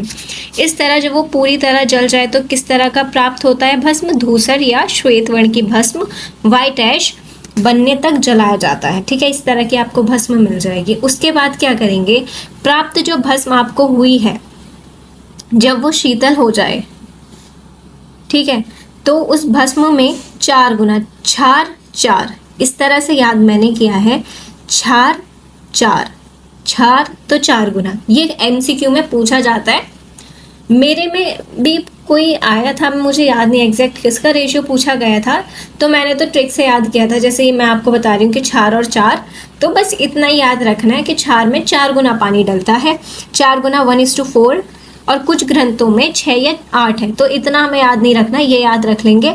फिर क्या करेंगे, भस्म को मिला दिया 4 गुना पानी में, लोया मिट्टी के पात्र में इस मिश्रण को अच्छी तरह हाथों से मथकर रात भर छोड़ देते हैं, यानी 24 घंटे। बस इतना रखो, आपने भस्म को मिलाया, अच्छी तरह से उसे मिला दिया कि वो पानी में पूरी तरह मिक्स हो गई। अब उसके बाद उसे सोने दो, कितने, 1 दिन के लिए उसे रख दो, आराम से वो सो जाएगा। अब क्या करना है, निश्रवण कि अगले दिन सुबह पात्र को बिना हिलाए डुलाए उसके ऊपर के, देखो जो भस्म है वो नीचे बैठ चुकी होगी, तो अब जो उसके ऊपर का पानी है उसे एक सूती वस्त्र की 4 परत, तो 4 क्षार और 4 ही लेयर वाला कपड़ा, सूती कपड़ा ले लेंगे और उससे छान लेंगे। इसे छानने की प्रक्रिया को तब तक दोहराया जाता है जब तक कि जल पूर्णतः पारदर्शी यानी किंचित पीताभ येल्लोइश ना हो जाए। इस जल को, ये जो द्रव हमें मिला है पीताभ, इसे ही कहा जाता है क्षार जल। ठीक है, इसमें भस्म नहीं होनी चाहिए, ये हम प्रिकॉशंस में पढ़ेंगे। वाष्पीकरण क्या होता है, अब इस क्षार जल को एक कढ़ाई ले लो, अब उस जल को इसमें डाल दो और उसे पकाते रहो। ठीक है, मंदाग्नि पर गर्म किया जाता है। जैसे जैसे जल उड़ता जाता है, इवेपोरेट होता जाता है, पात्र के तल में श्वेत रंग का, वेरी इंपॉर्टेंट, श्वेत रंग का गाढ़ा पदार्थ जमने लगता है। तो अब जो आपका ये जो जम रहा है ये क्षार है, तो ये क्षार है वो जमने लगेगा आपके कढ़ाई के तल पे, क्योंकि सारा पानी उड़ जाएगा। तो इससे क्या होगा, आपको जो क्षार है वो प्राप्त हो जाएगा। तो ये समस्त जल उड़ जाता है, तो तली में केवल शुष्क श्वेत क्रिस्टल क्षार शेष बचता है। इसे तुरंत खुरच कर निकाल लिया जाता है और खरल में पीसकर इसे चूर्ण बना ली जाती है और इसे सुरक्षित रख दिया जाता है। इजी था। अब तापमान का इंपॉर्टेंस क्या है, भस्मीकरण के समय ऊष्मा कितनी होनी चाहिए, ऊष्मा दी जाती है, किंतु तीव्र वायु के झोंके से बचना आवश्यक है, क्योंकि भस्म उससे उड़ जाएगी। अगर तापमान 800 से ज़्यादा हो गया तो जो आपके एक्टिव मॉलिक्यूल्स हैं, वाष्पीकृत यानी वोलेटाइल मॉलिक्यूल्स हैं, वो सब खत्म हो जाएंगे। ठीक है, वाष्पीकृत का मतलब इवेपोरेट हो जाएंगे। वाष्पीकरण पाक के समय क्रिटिकल स्टेज क्या होती है कि शुरू में तो तीव्र अग्नि, जब पानी बहुत ज़्यादा है तो तेज़ अग्नि पे उसे पाक करो, लेकिन जब पानी कम रह जाए तो उसकी अग्नि कम कर देनी चाहिए। यदि खड़े होने पर भी तीव्र अग्नि रखी जाएगी तो वो कैसा हो जाएगा, काला हो जाएगा। समझ आ गया, जिससे इसकी क्षारीय रासायनिक केमिकल कंपोजिशन नष्ट हो जाएगा और वो किसी भी उपयोग का नहीं रहेगा। निर्माण काल की सावधानियां क्या होंगी, काष्ठ का चयन, ठीक है, उसमें जो आप वनस्पति ले रहे हो उसमें कोई प्लास्टिक, रबड़ या फिर कोई ऐसी चीज़ मिश्रित ना हो जो हमारे लिए हार्मफुल हो। वस्त्र गलन, फिल्ट्रेशन वाला जो कपड़ा है वो बिल्कुल अच्छा होना चाहिए, सुरक्षित होना चाहिए। ठीक है, अगर एक तो कपड़ा साफ सुथरा होना चाहिए और दूसरा ये कि अगर कपड़े से छानते वक्त अगर एक भी कण जल में भस्म का चला गया तो आपको, जब आप पानी क्षार में उसे यूज़ करोगे तो आमाशय में छाले यानी अल्सर्स उत्पन्न कर सकता है। लॉय स्टील पात्र का प्रयोग करना चाहिए, क्योंकि क्षार या फिर देखो एसिड और बेस एल्केलाइन, इन दोनों के लिए ना ऐसे बर्तन लेने चाहिए जो किसी से रिएक्ट ना करें। हाइग्रोस्कोपिक बचाव, यानी ये जो क्षार होता है ना वो मॉइस्चर को बहुत जल्दी अट्रैक्ट अपनी तरफ करता है, यानी एब्जॉर्ब कर लेता है। तो इसे पाक समाप्त होने के बाद उसे खुली हवा में ना छोड़ें, एकदम एयर टाइट बॉक्स में बंद कर दें। सिद्धि लक्षण क्या है कि वर्ण एवं स्वरूप आ जाए, और वो क्या है, हिम श्वेत, स्नो वाइट। स्वाद की परीक्षा एल्कलाइन होनी चाहिए। पीएच परीक्षा 10 से 14 होना चाहिए। पूर्ण विलेयता सॉल्युबिलिटी टेस्ट क्या है, जब शुद्ध क्षार को, इंपॉर्टेंट है ये वाला, ठीक है, जब शुद्ध क्षार को पानी में डाला जाता है तो सेडिमेंटेशन नहीं होता उसका, वो पूरी तरह से पानी में मिक्स हो जाता है और उसमें कोई नीचे नहीं बैठता। अगर कोई चीज़ नीचे बैठ रही है तो उसका मतलब वो प्योर नहीं है। पैकिंग क्या है, जैसे मैंने आपको बताया था, store in a cool and dry place away from direct sunlight, है ना, ये वाली लाइन होती है ना, तो यही लाइन है बस इसमें। अच्छा, ये संरक्षण में पैकिंग क्या करना है, पैकिंग बस इसमें ये बता रहे हैं कि एयर टाइट होना चाहिए और कांच की बोतलों की वो किसी से रिएक्ट ना करे। इसकी शेल्फ लाइफ तो मानते हैं कि दीर्घकाल तक ये रह सकता है, लेकिन अब इसे माना जाता है ड्रग एंड कॉस्मेटिक एक्ट में कि 5 साल तक होता है। उदाहरण कदली क्षार है, कदली का मतलब होता है केला, जिसका तना और पंचांग यूज होता है, सेम वो सारी प्रोसेस है। चिकित्सीय महत्व याद कर लेंगे, मंदाग्नि में, उदरशूल में, अश्मरी में, यकृत प्लीहा वृद्धि में और विबंध में यूज होता है। और ये कफ वात दोष का शमन करता है। क्षार कफ और वात का ही शमन करता है, क्योंकि क्षार क्या है, उष्ण है, तीक्ष्ण है। चिंचा का मतलब होता है इमली, इमली के छिलके, चिंचा छिलका, तो इस तरह से याद किया मैंने, चिंचा और छिलका होता है इसका। विधि सबकी सेम है। चिकित्सीय उपयोग अम्ल पित्त में यूज होता है, इंपॉर्टेंट है, अजीर्ण में और मूत्रग्रज में ये यूज होता है। क्षार सूत्र क्या होता है, क्षार सूत्र एक बार इसे देख लीजिएगा, इतना ज़्यादा इंपॉर्टेंट तो ये है नहीं, ठीक है, ये बस आप एक बार रीड कर लीजिएगा, ये वाला इंपॉर्टेंट है बस, कि इसमें कितनी परतें होती हैं, 3 परतें होती हैं हरिद्रा के साथ, ठीक है। बस यही था हमारा आज का क्षार कल्पना का टॉपिक। मैं उम्मीद करती हूँ कि आपको ये सारी चीज़ें समझ आई होंगी, और अगर आपको हमारी वीडियो पसंद आई है तो इसे लाइक कीजिएगा, शेयर कीजिएगा और चैनल को सब्सक्राइब करना बिल्कुल ना भूलें। अगर आपको इसके नोट्स चाहिए तो हमारे Telegram channel royal Ayurveda academy पर आपको मिल जाएंगे, आप वहाँ जाकर इन्हें डाउनलोड कर सकते हो। तब तक के लिए जुड़े रहिएगा हमारे साथ और रखिएगा अपना ख्याल। Bye bye.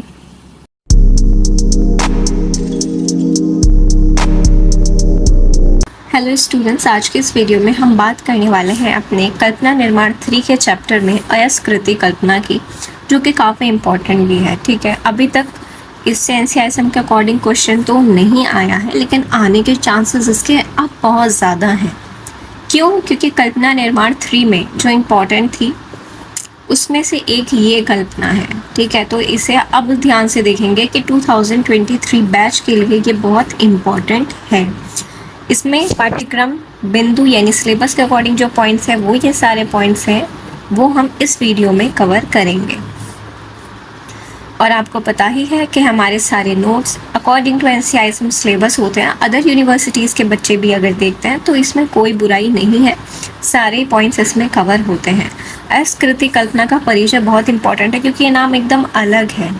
अलग क्या है इसमें, देखो, अयस्कृति आपने कभी सुना ही नहीं होगा शास्त्र में, आप सेकेंड ईयर में आके आपने पहली बार सुना होगा, तो इसलिए इसका नाम का मतलब जानना बहुत ज़्यादा ज़रूरी है। तो सबसे पहले अयस का मतलब समझो। अयस का मतलब होता है आयरन यानी लौह। लौह धातु को क्या कहा जाता है, अयस। और कृति का अर्थ होता है क्रिया या फिर विशिष्ट संस्कार। लेकिन कैसे कृति कैसे क्रिया, ऐसे मैंने याद किया था। एक्चुअली मैं आपको बता देती हूँ, क्षार कल्पना अयस्कृति कल्पना मेरा कंपाइलेशन का टॉपिक था, तो मेरे से मैडम ने एक भी सवाल नहीं पूछा। देखो, जब आप बेसिक से बताना शुरू करते हो और टॉप तक जाते हो तो एग्जामिनर को मौका ही नहीं मिलता कि वो आपसे सवाल पूछे। एग्जामिनर क्या करता है, बेसिक से क्वेश्चन पूछ लेता है। मेरे से ना उसने ये पूछा कि अयस क्या होता है, कृति क्या होता है लौह में, ठीक है, कुछ भी नहीं पूछा। मेरा दूसरा टॉपिक था क्षार, उन्होंने ये भी नहीं पूछा कि क्षार का मतलब क्या होता है, क्योंकि जब उन्होंने मुझसे पूछा कि क्षार कल्पना बताओ तो मैंने क्षार कल्पना की शुरुआत ही वहाँ से करी थी कि क्षार शब्द का क्या मतलब है, क्षरण करना, काटना, दोषों का शमन करना, दोषों को बाहर निकालना। जब मैंने बेस से लेके उन्हें पूरा, फिर उन्होंने पूछा कि अपमा क्षार, कदली क्षार, तो मैंने बेस से शुरू करके उन्हें आगे तक पहुँचा है ना, तो मैंने उन्हें कोई मौका ही नहीं दिया। फिर जब उन्होंने मुझसे पूछा कि अयस्कृति कल्पना के बारे में बताओ, तो मैंने बताया कि अयस का मतलब लौह होता है और कृति का मतलब क्रिया। और वो क्रिया क्या होती है, जो मैं आपको बताऊंगी कि उसका बार बार बुझाना। तो समझ रहे हो, ये मेरा गुड लक नहीं था, ये मेरा डीप पढ़ा हुआ था। अब मैं आपको एक एग्जाम्पल बताती हूँ। मेरी क्लासमेट नीतिका, तो मैडम ने उससे उसका टॉपिक का ही पूछा, जो कि उसका टॉपिक था संधान कल्पना। अब उससे पूछ ली, वो संधान के बारे में बताती गई कि संधान में क्या होता है, क्या रेशियो है, क्या कब डलता है, कैसे टेम्परेचर, ठीक है, जो भी उससे पूछा होगा मुझे नहीं पता। लेकिन मैडम ने उससे बस यही पूछ लिया, जो एग्जामिनर वाली मैडम आई थी, कि बताइए संधान का मतलब क्या है। अब वहां पे वो फंस गई, उसे नहीं पता, वो कह रही है कि फर्मेंटेशन है। फर्मेंटेशन तो है, लेकिन संधान का मतलब क्या है। शब्द का एक मतलब होता है ना आयुर्वेद में, तो संधान का मतलब होता है बच्चों जोड़ना। तो समझते हो किस किस को जोड़ते हैं, वो सारे द्रव्य डालते हैं। तो समझ रहे हो आपको एक शब्द पे फोकस करना कितना ज़रूरी हो सकता है। और ये सिर्फ इसके लिए नहीं है कि प्रैक्टिकल में ज़रूरी है, नहीं, आपको एग्जाम में भी अगर आप ये लिख के आते हो ना कि अयस का मतलब लौ होता है, कृति का मतलब क्रिया होती है, और वो क्रिया कौन सी होती है, निर्वात की होती है, जिसे बार बार बुझाया जाता है, तो इससे एग्जामिनर को समझ आ जाता है कि जिसका बेस क्लियर है उसे आंसर पता है। तो इसीलिए मैं फोकस करती हूँ कि हर उस शब्द पे आपको समझ आ जाए, छोटा छोटा शब्द, कि शब्द आखिर है क्या, इसका मतलब क्या है। तो इस चीज़ को हल्के में तो बिल्कुल भी मत लेना, ठीक है। टाइम ज़्यादा हो गया, लेकिन बच्चों ये चीज़ बहुत ज़रूरी थी आपको बतानी, तो मैंने इसीलिए आपको बता दिया। मैं अपने एक्सपीरियंस आपके साथ इसीलिए शेयर करती हूँ ताकि आपको ज़िंदगी में कभी भी ऐसी चीज़ें फेस ना करनी पड़े कि एग्जामिनर ने आपसे एक बेसिक क्वेश्चन पूछ लिया और आप उसी में लटक गए, तो ये बात बिल्कुल भी अच्छी नहीं होती है, ठीक है। तो अयस का मतलब होता है लौह, कृति का मतलब होता है क्रिया, वह प्रक्रिया जिसमें शुद्ध लौह के अत्यंत पतले पात्र। इस चीज़ को जो मैं अंडरलाइन करती हूँ उसका यही मतलब है कि वो इम्पॉर्टेंट है। पतले पत्र लेते हैं जिसे तीव्र अग्नि में तपाकर रेड हॉट किया जाता है, फिर उन्हें कषाय द्रव्य जैसे त्रिफला, असन, गोमूत्र में या फिर संधान कल्प, इतना नहीं याद रखना, कोई भी एक याद कर लो, त्रिफला याद कर लो, ठीक है, बार बार बुझाकर निर्वात किया जाता है, जिससे कि वो इतने ज़्यादा सूक्ष्म हो जाते हैं कि उनकी चूर्ण कल्पना बन सकती है, जिसे ही हम अयस्कृति कल्पना कहते हैं। समझ आ गया होगा, ठीक है। इसके बाद हम बात करते हैं इसकी सामान्य निर्माण विधि कैसे होती है, इसे किस तरह से बनाया जाता है। एक्चुअली ये जो मैंने यहाँ पर रेफरेंस लिखा हुआ है कि अच्छा यहाँ पर नहीं लिखा हो, शायद नीचे आएगा, तो इसमें आप ये ध्यान देंगे कि ये दो तरह से बन सकती है, चूर्ण कल्पना और आसव अरिष्ट यानी द्रव रूप में। चूर्ण वाला जो दिया है वो आचार्य सुश्रुत ने दिया है,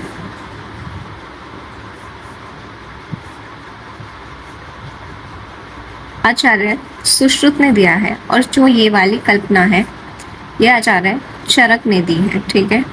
किसने दी है ये बच्चों, ये याद रख लेना, क्योंकि पता है जब मैंने कंपाइलेशन बनाया तो सर ने कहा कि तुमने अच्छा ये बताओ कि आचार्य सुश्रुत ने क्या बताया, आचार्य चरक ने क्या बताया। तब तक मैंने पढ़ा ही नहीं था। फाइल लिखते हैं ना तो पढ़ते नहीं है, पढ़ना एक अलग चीज़ होती है, फाइल लिखना अलग होता है। क्योंकि फाइल लिखते हुए हम सिर्फ क्या करते हैं, कॉपी एंड पेस्ट। जब हम पढ़ते हैं तो उस चीज़ को समझते हैं, तब हम जवाब दे सकते हैं टीचर को कि क्या है। तो आचार्य सुश्रुत ने क्या दिया था, चूर्ण दिया था। मैंने पता है इसे कैसे याद किया था, क्योंकि मेरा टॉपिक था, मुझे तो इसमें महारत हासिल करनी थी। तो ऊ से चूर्ण, चूर्ण और सुश्रुत, ठीक है, आसव अरिष्ट आचार्य चरक। समझ आ गया होगा, तो इतना इजी था ये। अब हम बात करते हैं इसके पूर्व कर्म की, कि सबसे पहले तो आपको लौह पात्र का चयन करना है, ठीक है, कि कैसे लौह पत्र का, एक्चुअली पता नहीं पात्र क्यों मेरे मुंह से निकल गया, ठीक है। लौह पत्र होना चाहिए जो कि एकदम पतला होना चाहिए, कागज की तरह, ठीक है। फिर क्वाथ द्रव्य जिसमें उसे बुझाना है, ठीक है, तो उसका क्वाथ तैयार कर लेंगे, या फिर जो भी द्रव उसमें लेना है वो ले लेंगे। फिर संधान पात्र, जैसे मैंने आपको बताया कि संधान रूप में आसव अरिष्ट कैसे बनते हैं, संधान कल्पना से बनते हैं। तो संधान कल्पना के लिए आपका या तो मिट्टी का हो या फिर स्टेनलेस स्टील हो, वो दोनों चीज़ें, एक चीज़ हमारे पास होनी चाहिए, या तो मिट्टी हो या फिर स्टेनलेस स्टील का कोई बर्तन हो। प्रधान कर्म की बात करते हैं तो लौह को ताप करोगे और फिर उसे प्रसेक करोगे, यानी कि उसमें डुबा दोगे।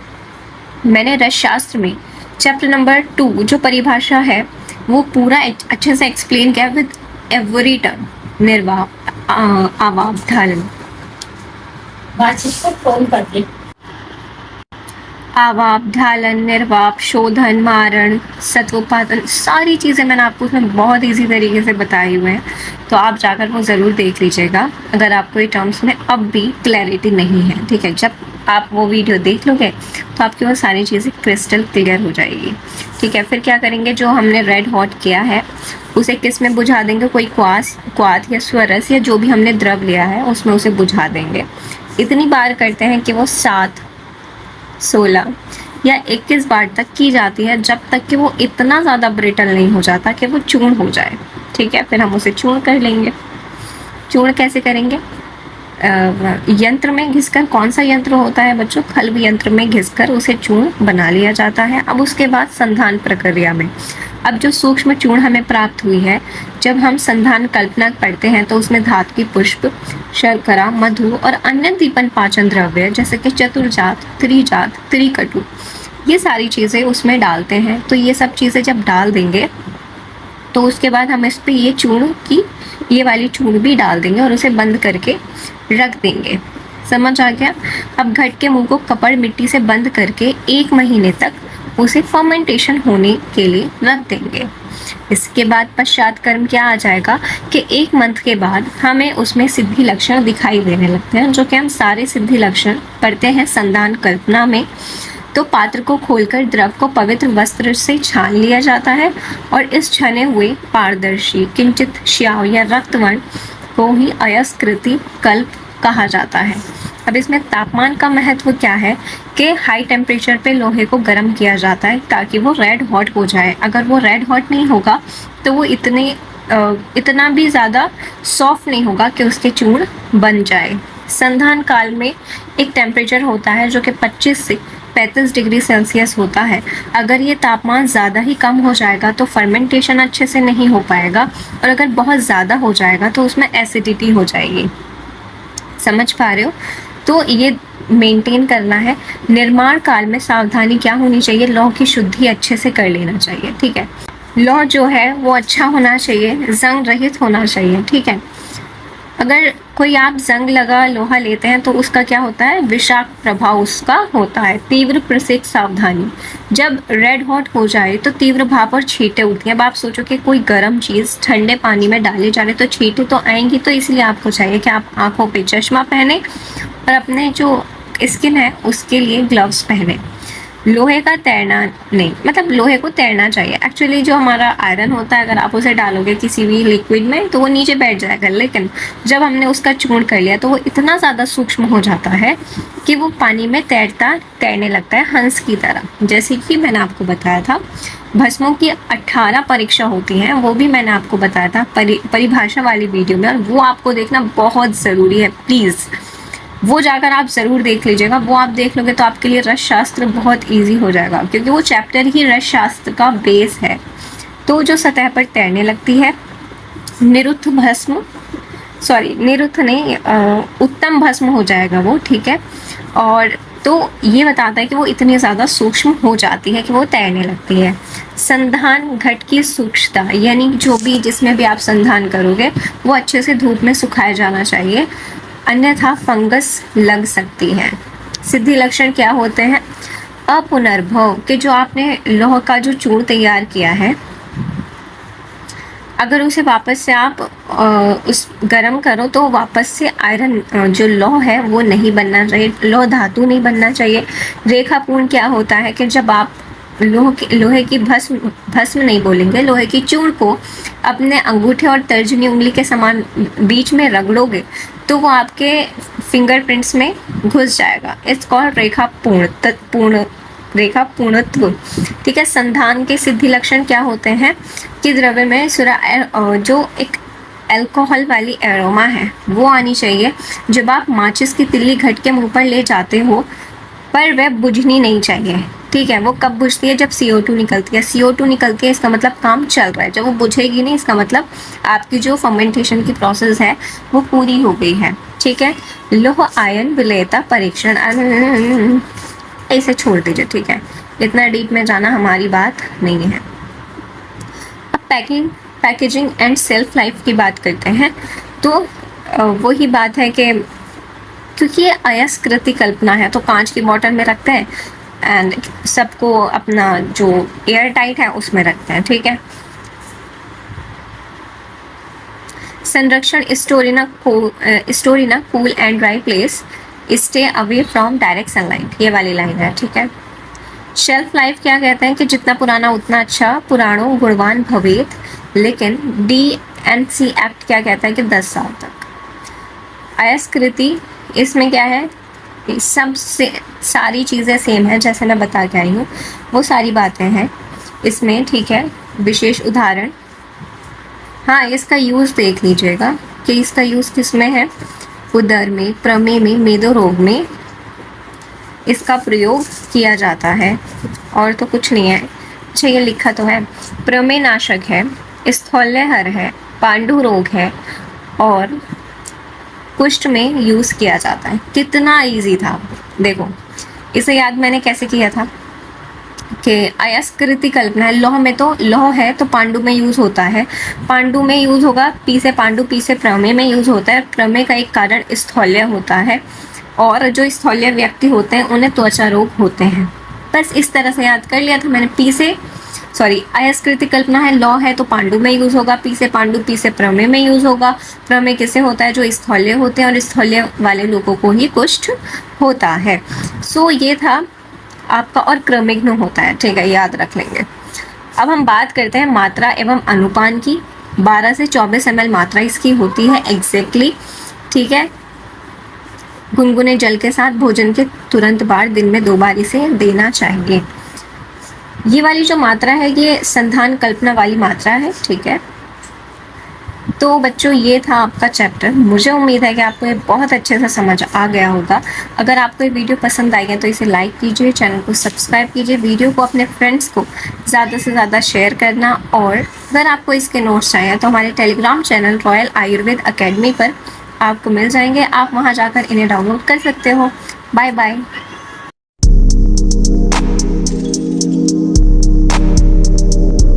हेलो स्टूडेंट्स, आज के इस वीडियो में हम बात करने वाले हैं अपने रसशास्त्र के आखिरी टॉपिक के, जो कि हमने कल्पना निर्माण 3rd में पढ़े थे। उन सब में सबसे लास्ट टॉपिक आता है लेप कल्पना, जो कि उतना ही ज़्यादा इम्पॉर्टेंट भी है, क्योंकि लेप में इसे हम नॉर्मल अपनी पर्टिकुलर जो हमारी ज़िंदगी चलती रहती है, रोज़मर्रा की ज़िंदगी, उससे हम इसे रिलेट कर सकते हैं। तो एग्ज़ाम में इससे क्वेश्चन आने के चांसेस बहुत ज़्यादा होते हैं। तो चलिए सबसे पहले देखते हैं कि लेप कल्पना की व्युत्पत्ति, परिभाषा और परिचय। जैसे आप सब जानते हैं कि हमारी आम भाषा में लेप किसे कहते हैं, कोई भी चीज़ जो हम कुछ देर के लिए लगाते हैं और उसके बाद हम उसे वॉश कर लेते हैं, सो दैट इज़ लेप। तो इसमें क्या कह रहे हैं कि आर्द्रम पिष्टम तु भेषजम लेप उच्यते। इसका क्या मतलब है, अर्थात आर्द्र यानी गीला अथवा शुष्क द्रव्य को जल, स्वरस, क्वाथ, दुग्ध, घृत, तेल या अन्य किसी द्रव माध्यम के साथ मिलाकर शिला पर पीसकर जो कल्कवत पेस्ट लाइक गाढ़ा स्वरूप तैयार किया जाता है उसे लेप कहते हैं, राइट। ये बाह्य परिमार्जन चिकित्सा के अंतर्गत सर्व प्रमुख भेषज है, ठीक है। सो मतलब जो अगर हम एक्सटर्नल एप्लीकेशंस में बात करें तो उसमें सबसे ज़्यादा लेप का यूज़ किया जाता है, लेकिन सुश्रुत संहिता के सूत्र स्थान में लेप को आलेप नाम से भी संबोधित किया गया है, यानी लेप का एक पर्याय आलेप है अकॉर्डिंग टू आचार्य सुश्रुत। और इसे सभी बाह्य चिकित्सा में आशु फलदायी, आशु मीन्स जल्दी, शीघ्र प्रभावकारी माना गया है। लेप के भेद क्वेश्चन बनेगा तो यहाँ से बनेगा, ठीक है।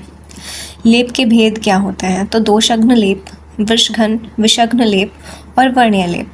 दोषघ्न लेप क्या होता है, ये लेप त्वचा और शरीर के स्थानीय दोष यानी वात, पित्त और कफ, नाम से ही पता चल रहा है कि दोषों को कम करता है। कौन से दोष हमारी बॉडी में होते हैं, वात, पित्त और कफ, क्योंकि इसका एप्लीकेशन लोकल होता है। तो ये लेप त्वचा और शरीर के स्थानीय दोष जैसे वात, पित्त, कफ को शमन करने के लिए प्रयुक्त होता है। उदाहरणार्थ वातज शूल में उष्ण वीर्य द्रव्य का लेप, क्योंकि वात क्या है, शीत है, और उसकी वजह से अगर शूल हो रहा है, पेन हो रहा है, तो हम क्या करेंगे, उष्ण वीर्य वाले द्रव्य का लेप करेंगे, क्योंकि अपोजिट है तो उससे शूल का शमन हो जाएगा, वात का शमन हो जाएगा। इसकी मोटाई सामान्यतः 1/4 होती है। बस यही पॉइंट याद इसमें रखना है कि कितनी होती है, 1/4 होती है। बाय डिफॉल्ट मेरे से 4 ही लाइन खींचे गए हैं, ठीक है, 1/4 होता है। विषग्न लेप यानी नाम से ही पता चल रहा है किसके लिए यूज़ किया जाता है, स्थावर या फिर जांगम विष के दंश स्थान पर उनके प्रभाव को नष्ट करने के लिए इस लेप का प्रयोग किया जाता है। देखो, विष 2 ही प्रकार के होते हैं जिन्हें हम ब्रॉडली क्लासिफिकेशन कर सकते हैं, स्थावर विष एंड जांगम विष। अब विषग्न लेप है तो विष के लिए यूज़ किया जाता है, तो यह त्वचागत विष का शोषण कर यानी उसका एब्सॉर्ब करता है विष को, और दाह और शोथ को शांत करता है। इसकी मोटाई 1/3 होती है, 1, 2, 3, ठीक है, 1/3 होती है। वर्णीय लेप की बात करते हैं। वर्ण का मतलब क्या है, जो त्वचा की कांति, प्रभा, वर्ण को निखारे, ठीक है, कांति वर्ण को उत्तम करे, नीलिका, व्यंग और जो स्किन डिसऑर्डर्स हैं उनको भी दूर करे, एक्ने को दूर करने के लिए सौंदर्य प्रसाधन के रूप में, यानी जो हमारा सौंदर्य है, ठीक है, जो हमारा ग्लो है, जो हमारा ब्राइटनेस है, ठीक है, उसको बढ़ाने के लिए तो इसका यूज़ किया जाता है। इसकी मोटाई सामान्यतः कितनी होती है, ये चीज़ याद रखेंगे, 1/2, ठीक है। अब इसके निर्माण की सामान्य विधि क्या है। सबसे पहले पूर्व कर्म की बात करते हैं, तो द्रव्य का चयन कर लो कि कौन सा वो द्रव्य है कि जिसका आपको पेस्ट बनाना है, कि वो शुष्क है या आर्द्र है, ठीक है। यदि शुष्क द्रव्य है तो उन्हें स्वच्छ कर उसका चूर्ण कर लिया जाता है और फिर उसमें पानी मिला दिया जाता है। द्रव माध्यम का चयन। अब लेप को घोलने या पीसने के लिए जल, दुग्ध, कांची, गोमूत्र, स्वरस, घृत, तेल, किसी भी चीज़ की जो भी आपके आवश्यकता के अनुसार या जिसकी दोष के लिए या जिस भी उद्देश्य के लिए आप उसे यूज़ कर रहे हो उसके अनुसार। यंत्र सज्जता यानी खल्व यंत्र अथवा स्वच्छ शिला, देखो या तो खल्व यंत्र में यूज़ करो उसे ग्राइंड करने के लिए, या फिर शिला देखो मोस्टली जो हम सिल पत्थर जिसे बोलते हैं आम भाषा में, उसे हम यूज़ करते हैं मोस्टली जो आर्द्र, ठीक है, जिसमें पानी होता है, और जो शुष्क है उन्हें मोस्टली हम खल्व यंत्र में उनका चूर्ण बनाते हैं। प्रधान कर्म की बात करें तो यदि ताज़ी जड़ी बूटी हो तो उन्हें सीधे शिला पर, ठीक है, शिला पर थोड़ा जल्दी, ठीक है, ये हो गया। यदि शुष्क हो तो पहले उसे खल्व यंत्र में डालकर, जो मैंने आपको बताया वही सारी बातें इन्होंने प्रधान कर्म में कही। पश्चात कर्म की बात क्या करते हैं कि तैयार लेप को खल्व यंत्र से निकालकर सुरक्षित कांच या चीनी की मिट्टी के पात्र में रखा जाता है। यदि इसे तात्कालिक प्रयोग करना हो तो रोगी के प्रभावित अंग पर लगाया जाता है। आधुनिक परिप्रेक्ष्य यदि इसका व्यवस्थित रूप से भंडारित करना हो तो प्रिजर्वेटिव, बस ये बता रहे हैं कि अगर हाथों हाथ यूज़ करना है तो वहाँ से निकाल के लगा दो, लेकिन अगर आपको इसे रखना है कुछ टाइम के लिए तो उसमें प्रिजर्वेटिव मिलाकर ट्यूब में या जार में पैक किया जाता है। इजी है। तापमान का महत्व क्या होता है। निर्माण काल में तापमान लेप के द्रव्य को पीसते समय अत्यधिक घर्षण से ऊष्मा उत्पन्न नहीं होनी चाहिए, ठीक है। अगर ऊष्मा उत्पन्न होगी तो उसके वोलेटाइल ऑयल्स और थर्मोलेबल यानी कि जो हीट से नष्ट हो जाते हैं वो सारे घटक नष्ट हो जाएंगे, इसलिए मर्दन मंद गति से करना चाहिए। प्रयोग काल में तापमान क्या है कि शीत लेप, उष्ण लेप, ये 2 तरह से हो सकते हैं। शीत लेप हम कब यूज़ करेंगे, पित्त दोष, रक्त दोष, दाह में तथा पाक अवस्था से रहित शोथ में लेप को शीतल अवस्था में ही लगाया जाता है। यानी शीतल लेप हम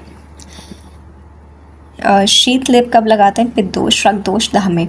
उष्ण लेप वात और कफ जन्य रोगों में, जकड़न में, शूल में, अपाक शोथ को बैठने पकाने के लिए, ठीक है। इतना याद कर लेंगे कि शीत का किस में यूज़ होता है। अति उष्णता का निषेध, लेप को कभी भी अत्यधिक गर्म करके त्वचा पर नहीं लगाना चाहिए, अन्यथा त्वचा झुलस सकती है। और ऑल्दो ये भी आपको बताया गया था कि उसके वोलेटाइल ऑयल्स नष्ट हो जाते हैं, तो इसीलिए भी ज़्यादा गर्म उसे नहीं करना चाहिए। अब हम बात करते हैं लेप प्रयोग में सावधानी, क्या क्या प्रिकॉशंस हमें लेना चाहिए। रात्रि में लेप का निषेध, वेरी इंपॉर्टेंट, ठीक है, ये सारे बहुत इंपॉर्टेंट है, ठीक है। मैं इस पे लिख देती हूँ।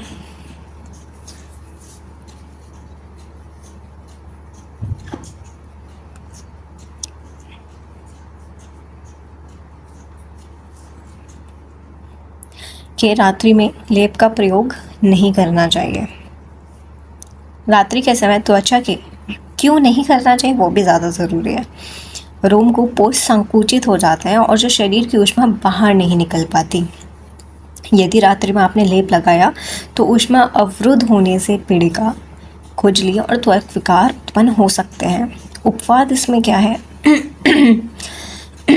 वो क्या एक्सेप्शंस है कि इसका उपवाद क्या है, इसका एक्सेप्शन क्या है। सद्योव्रण, आपको एकदम ही चोट लगी है, विष विकार है तो आपको ज़रूरी है कि आप लेप करो। और बहुत ही ज़्यादा आपको अगर दर्द है जो काबिल बर्दाश्त नहीं है तो आप उसमें रात्रि में लेप लगा सकते हो। शुष्क लेप का परित्याग, वेरी इम्पॉर्टेंट। लेप जब त्वचा पर सूख जाए तो उसे तुरंत हटा देना चाहिए। सूखा हुआ लेप त्वचा की नमी को सोख लेता है, रोमकूपों को बंद करता है और स्थानीय ऊष्मा बढ़ाकर कंडू व त्वचा में खिंचाव पैदा करता है। हम बहुत सारे मास्क ऐसा करते हैं कि उन्हें पहले सूखने देते हैं, फिर हम उन्हें वॉश करते हैं। लेकिन आयुर्वेद में कहा गया है कि जब आपको लगे कि लेप अब थोड़ा थोड़ा सूखना शुरू हो गया तो एकदम उसे धो लेना चाहिए।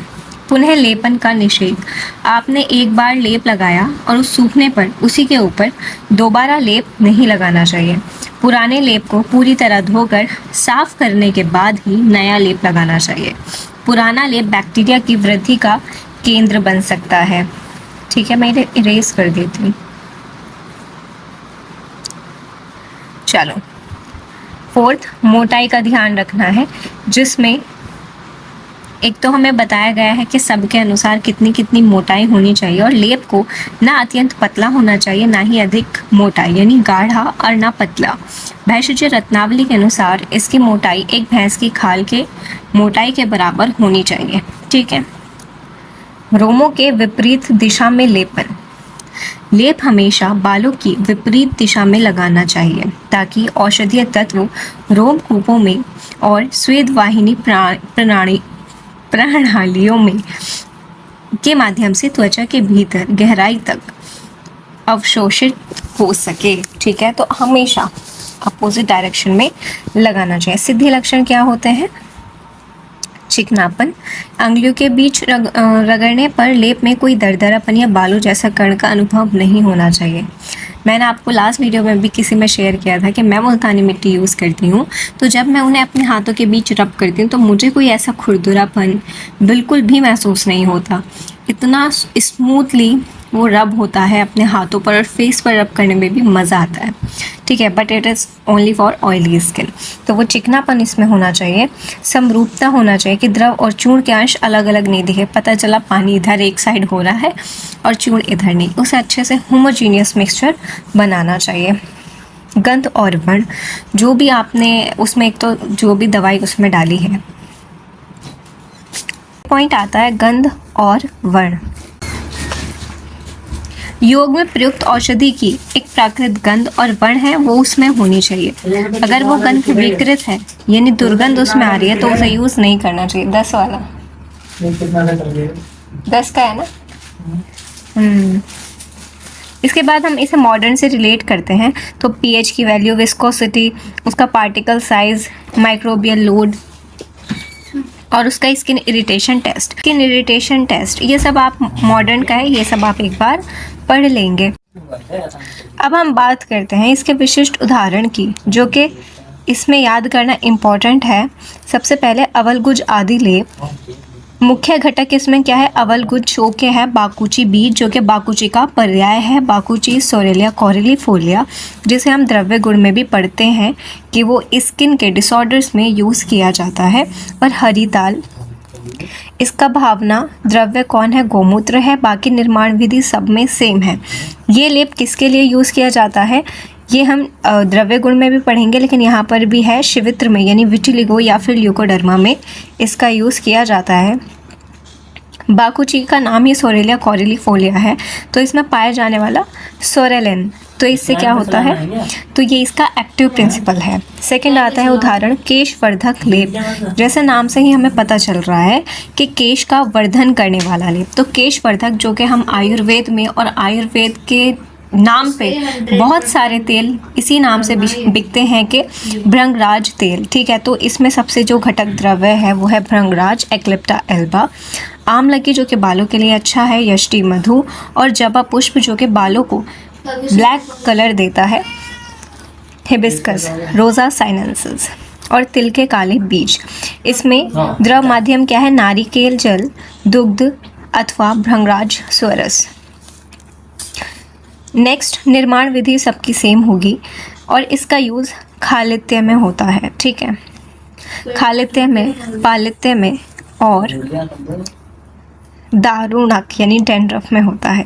और ये केश की जड़ यानी हेयर फॉलिकल्स को पोषण प्रदान करता है और कफ पित्त शामक है। महत्व और औषधीय प्रभावशीलता क्या है?